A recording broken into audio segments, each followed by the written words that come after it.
Good morning, everyone. Thanks very much for joining us, being with us here.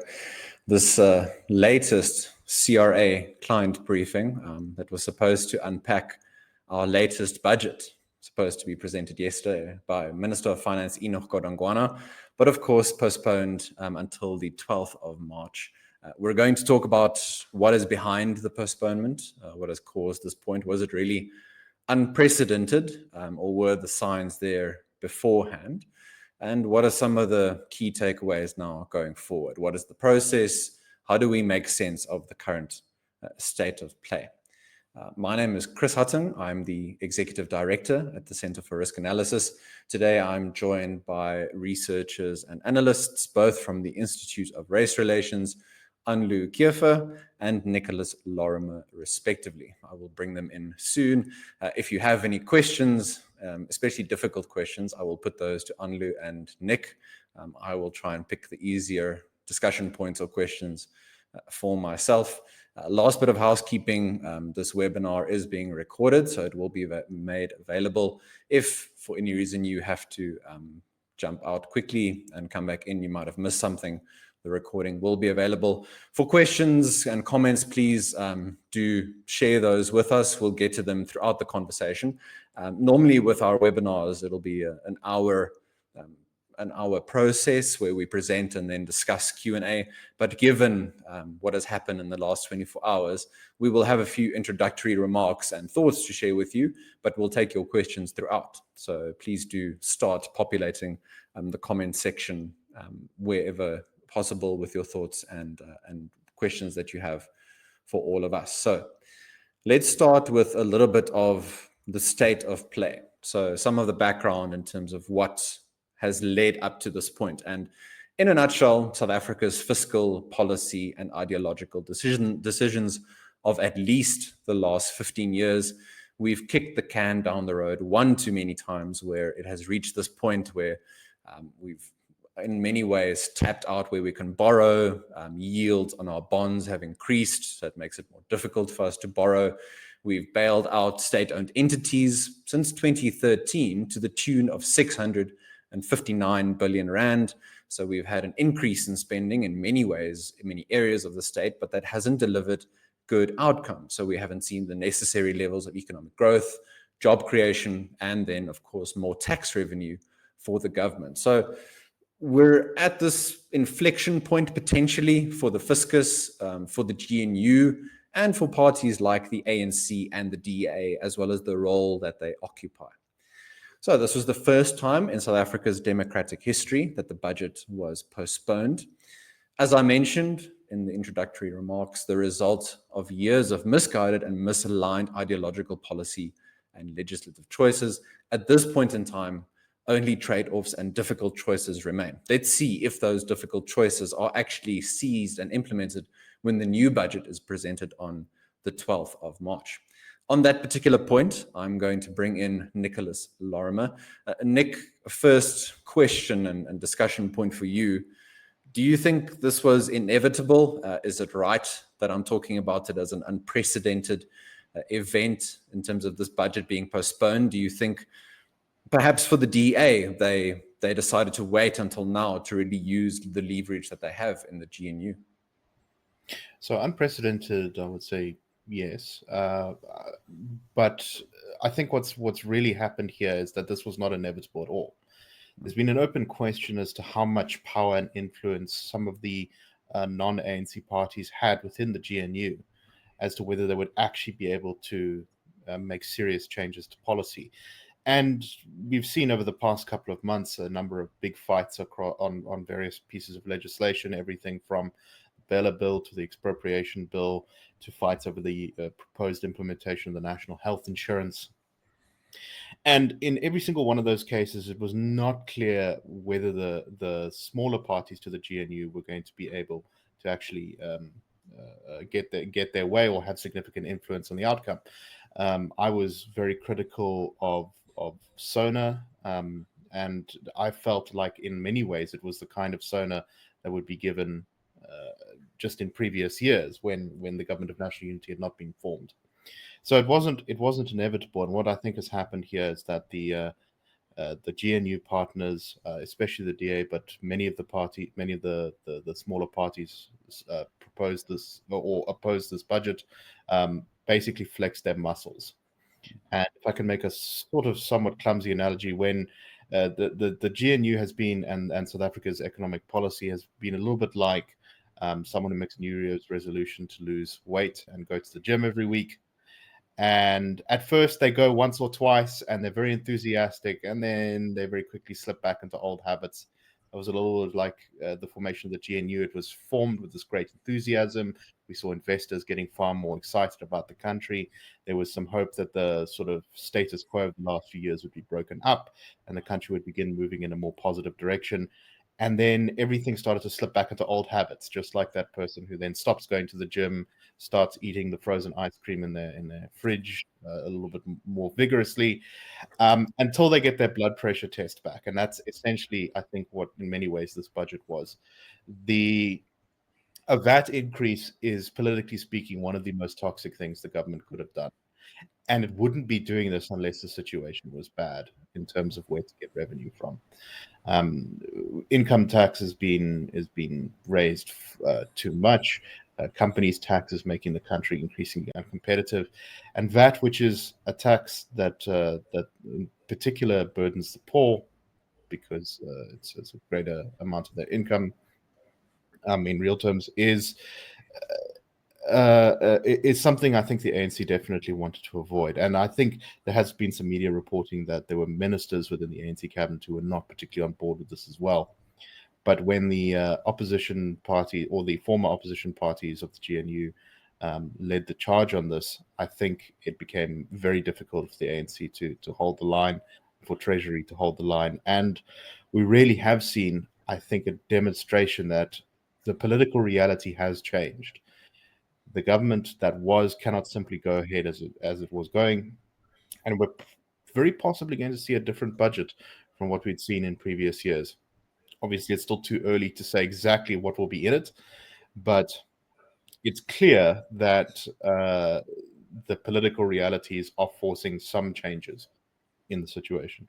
Anlu, if I can bring you in there to talk a little bit about the VAT point that Nick has highlighted, and that has really dominated things. So the proposal to increase VAT by 2 percentage points, this is being reported as the main sticking point. But I want you to comment a little bit on that, but also just on the wider debt picture for South Africa. So where our trajectory has been going. If you look at, for example, the last time VAT was increased was in the 2018-2019 budget. That was from 14% to 15% by Minister Gigaba. But if we just look at the state of our SOEs, our rising debt to GDP ratio, last time around 75, 74%, possibly as of this budget at the 80% mark, where we borrow more, but the spending that happens isn't focused on things like infrastructure, etc. For example, around 22 cents of every rand that the government collects in tax revenue goes towards servicing our debt. So just a comment from you on VAT and South Africa's debt burden. Yeah, there's quite a lot to comment on. So one comment won't be enough, but I think to give a little bit of context, perhaps, I would like to just say that Nick's analogy of a New Year's resolution, I think, is quite appropriate. What I do think is that, to some extent, it actually was inevitable. Perhaps not as much as in a political sense, but definitely in an economic sense. And I'll get to the debt burden now, and I'll get to the VAT in a moment. But I think I agree that it was a little bit uncertain at some point. Well, even up until yesterday at 2:00, it was uncertain whether the smaller parties would actually be able to pull their weight in a sense and to put their foot down or flex their muscles, as Nicholas said. But I think because we are in exactly as a difficult position as we are, that is why it was inevitable, and it is inevitable. And what will come from this budget is a little bit difficult to say at this stage. There was a few leaked documents. I'm not sure if that's politically correct to say, but yeah, at this stage, it's a little bit difficult to predict what will happen. So we can only reflect on what we know at this stage. So first, for VAT, Nicholas is 100% correct in the sense that VAT is the most politically sensitive topic that there is. I mean, we've seen over the past couple of weeks, I should mention that we've also heard that there's a little bit of a conflict perhaps happening between the SARS Commissioner, Edward Kieswetter, and our Finance Minister. But regardless of that, we've heard Edward Kieswetter on multiple occasions say that it's not a good idea to increase VAT. South Africa's tax system is at an inflection point. I'll mention something about that in a moment. So for context, we have around 25 million registered taxpayers. And it is correct that what Mr. Kieswetter said, in the sense that there is an estimated 800 billion rand that's uncollected essentially from individuals and companies. So if you have a look at what Treasury's options were, there's essentially only three options. They could either cut spending, or they could grow the economy faster, or they could raise taxes. And spending, we know, is incredibly hard. I'll get to spending and debt a little bit later, maybe discuss those two together. But growing would obviously be the best outcome for South Africa. At the moment, we have a tax buoyancy rate, which essentially just shows how responsive our tax revenue is to economic growth of 1.2. And this means essentially for every 1% increase in our economic growth, our tax revenue increases by 1.2%. So yeah, buoyancy rate over 1% just means that our tax revenue, the amount that government is collecting from our taxpayers, is growing a lot faster than what the economy is actually growing. And then, yeah, so to get to the actual VAT hike, the problem is that, so we saw in 2017, this links in with Mr. Kieswetter's inflection point that he made. So in 2017 already, we saw that they increased from 41% to 45%, the maximum personal income tax rate, which is essentially just the top marginal tax rate, so for the highest income earners. So people who earn more than 1.5 million rand a year. So what happened is that they expected it to actually affect 100,000 people, and that it would bring an additional 5 billion rand in. And the result was actually a 6.5 billion rand drop in personal income tax. And this is a very good example of exactly that point, that South Africa's tax rate is beyond that. It's beyond the inflection point. So VAT really is not a good option. There's been some talks of perhaps higher VAT on luxury goods, but that has been dismissed on multiple occasions, one being by the David Tax Committee in their, I think, 2018 report on VAT. So yeah, basically back then, and it's still applicable now, they found that increasing VAT actually doesn't help the poor in the first place. What it does is it's just more expensive to administer. It creates additional loopholes, and I mean, there's so many opportunities for corruption already. We really don't need extra invitations for corruption. And then it just has very limited revenue potential. We've seen, I think it's at almost 60 billion rand that they expected from the 2 percentage point increase. Note I said 2 percentage point increase. So it seems like a lot perhaps, but in the broader perspective of the entire budget, that really is not a lot of money. And then finally, the most important point perhaps, and I think which is one of the driving factors behind the opposition that came for the budget, is the fact that increasing VAT has a very limited impact on the regressive nature of VAT. So it, at the end of the day, really doesn't help the poor people. I'm not sure whether I can I'm talking a lot, but it's important perhaps to mention an alternative. Will you nod your head if you want me to get to that later? Or can I discuss okay, excellent. I'll leave that a bit, and perhaps we can just have a look at debt, because I think it locks in quite nicely with my point about it being inevitable, in the sense that South Africa is borrowing at this stage like 1 billion rand a day to fund our economy essentially, and our budget. So if you have a look, 1 billion rand a day, that's almost, you can't even, it's incomprehensible. So the problem with our debt is that it also affects our growth. So debt generally, if it's manageable, so if your interest rates that we actually pay, so the cost of our borrowing, which is at this moment, our cost of our borrowing is costing the state, well, I just said 1 billion rand a day, but that would be 356 billion rand a year, which is a lot of money. That's 21%, a little bit more than 21% of our entire revenue. So all revenue that the government collects goes to 20% of that goes to debt. So if we can get our debt to a point where the cost is actually lower than what our economy is growing at, then it would be a fiscally sustainable position, and then debt might not be the worst outcome. But yeah, so there's a few solutions about what to do about our debt. But yeah, that's perhaps also a point to discuss at a later stage.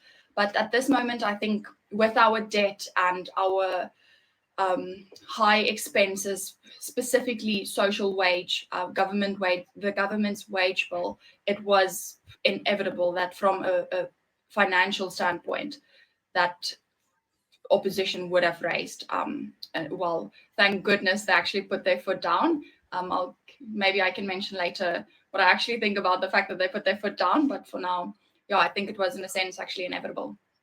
I will perhaps add to that, and what we discussed a little bit earlier is just on our domestic policy choices. And when we make the wrong decisions, we put ourselves in a much more of a fiscal bind. That then puts us in the position where these conversations come up as to where does one get money from, which funders, what are the T's and C's attached, all that sort of thing. But I think we're going to end it there. A lot more for us to discuss, of course, but we've taken a lot of your time, and we trust that you've found value in this morning's discussion. So we thank you very much.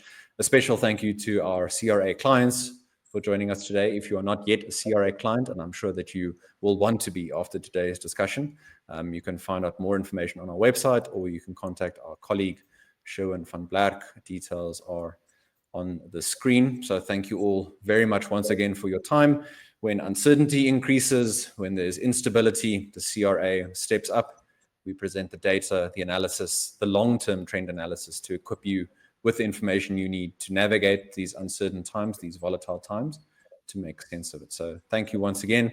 Until our next webinar, our next discussion, our next briefing, thank you all and take care. Bye-bye.